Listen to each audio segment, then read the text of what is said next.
Lake Brownwood probably is, besides the people in this community, Lake Brownwood is by far our most important asset. It basically determines whether we grow or whether we don't grow. And so the management of that water is critical. I think we've had excellent management in the past, and I know that will continue. We've got some really good candidates to help us run the board. And saying that, and because it is so critical, and because our lake has been down since 2007, I think it started going down. How, as a board member, how best do we manage that water? How do we protect that asset to ensure that our children and our grandchildren will have that water? And of course, we know some of that is dependent upon Mother Nature, but what steps can we take to protect that asset today to ensure that we have it tomorrow? Stuart, would you like to start with that? The management of the lake is a critical part of it, and we've tried to take care of that. The droughty conditions has caused us lots of problems. This is the first time we've ever seen this lake this low and this kind of shape. We're looking for groundwater that we never have had to look at before. And it's going to be a problem. Because Brown County, this is one of the counties that doesn't have a lot of strengthy groundwater wells. And that is one of the assets that we need to have if we can. But we can't afford to build any more lakes. You're talking about $100 million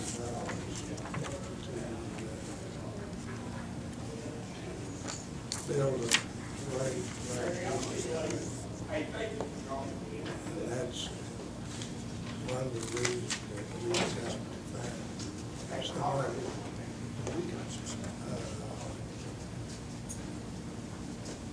source to get the water into this lake.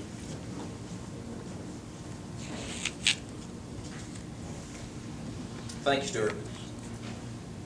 First of all, a lot of people don't realize that some do, some don't, but Lake Brownwood is really our only source of water for 40,000 people. And we don't have any water piped in coming from anywhere else. And like Mr. Coleman said, we really don't have a lot of wells around here. So how we manage that water is extremely important. We need to have strong drought contingency programs. We need to be proactive. You have to be ahead of the game. You have to have short-term goals as well as long-term goals. And you need to have vision. You need to try to foresee what may happen years down the road. You may think you're not going to run out of water. We haven't really been in the shape we are now. And currently we're at the same level we were this time last year.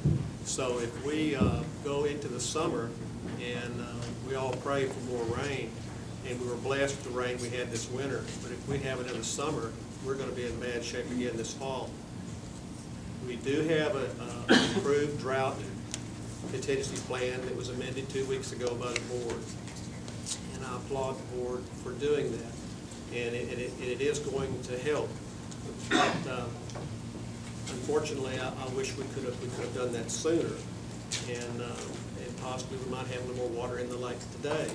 There's other things that I think we can do, and I think the Brown County Water Improvement District should be proactive in educating the citizens and the residents of Brown County on how to conserve water. I'll give you just a simple example. There's a restaurant here in Brownwood that I imagine most of y'all have been in from time to time and probably walk right by the sign. But there's a restaurant in town that advertises they're saving 14.5 million gallons of water by being proactive. This is CC Pizza. They stopped using trays in that company, and they have that sign posted on the wall. That's a lot of water. This is how we need to address this issue. We need to watch the amount of water that we're selling. A lot of water from our lake is used for irrigation, and folks need that water for irrigation. But we also have to sell that water at a price to where we can at least break even as opposed to losing money.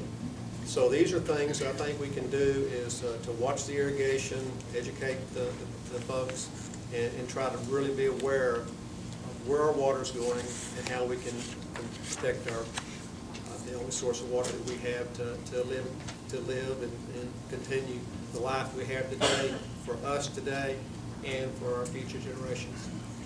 Thank you. Well, there's several ways to not create more water, but have more water for our use. One of those would be increasing the volume of the lake. I know the law or the state allows us only so many acre feet, and I've been told that's the reason we're not allowed to dredge the lake. But the lake, last time they did the stats, was about 300 to 400 acre feet a year of silt. Now it's from the 50s to 1997, last time they did that. So I'd like to be able to look into the possibility of dredge. I know it's expensive, but that's one way, is to increase the volume of the lake. We can't really increase the water service or the drainage area into the lake, of course, but another way is the water transmission. A lot of water is lost going from the lake into various lines, and nobody knows about that. I personally know of people that water lines break in their wherever they're at, and they don't tell anybody because they're getting their groundwater for free, and it takes a while to figure that out. There are certain leak detection systems you can put. Municipalities are doing it now. It's not expensive for a municipality, but I don't know how it would be. I got into it, I don't know how it would be for long transmission lines like rural areas like this. But you can lose millions of gallons of water from a leaky pipe under the ground and never ever know it, or take months to know it. And of course, you know, everybody working on conservation, it's, you know, we only can put out certain programs, but that depends a lot upon the people's participation in that. So that's probably not one that we can get a lot in, because only some people do so much stuff. There is the groundwater. We don't have a lot in this county. I think only about a third of the county has aquifer under, and that's the eastern part. That's also kind of expensive, but that might be worth looking into. There are ways nowadays to take brackish groundwater and convert it into drinkable water. Currently, that's not very cost effective unless you have a real big plant, but that might be something to look into in the future as well. Another is the recycling the wastewater. So the science in that I believe in. I think that's something I know we're pursuing, and I think that's a great idea. And I like to keep on looking at stuff like that for the future generations. Thank you. Beer? Well, as you said, Ross, Lake Brownwood is a very valuable asset to Brown County and all the communities in it. We can't control how much water the Lord sends us, but we can have something to do with how much of it we use. We also can't control how hot and dry and windy it was last summer, because we calculated that last year we were using about 3,300 acre feet, or 33,000 acre feet last year, of which more than half of that was evaporation. So we can't control those things. How we handle that water, and we work hard. I know all the staff and employees of the water district work hard at trying to be as efficient as possible in how we deliver that water. Our old irrigation system is antiquated, and certainly there are going to be parts of it that's going to create problems. The board currently is really looking hard at ways to reduce the cost of delivering the irrigation water, which is a large part of the water that comes out of the lake. Of course, the city, the water district is, looking at, and we just passed, just amended, as Dennis said, our drought contingency plan to hit our targets of reduced water consumption at higher levels in the lake. And that's something that certainly came home to roost, and we understood the gravity of that this past summer. The district is also looking at the potential of where we might acquire more water in the way of groundwater. because we can't put more in that lake.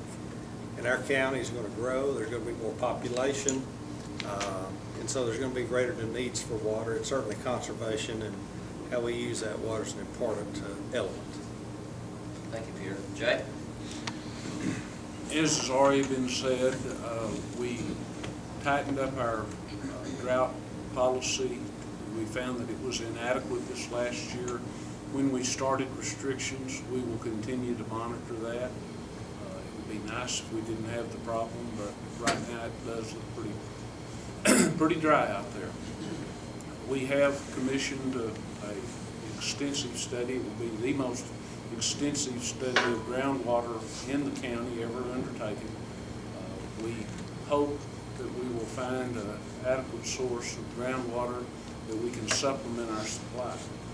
And by just wise use of what we have, encouraging people to be conservation minded and looking for an alternative source right now, those are the best things that we can do for the short run to ensure an adequate supply of water for the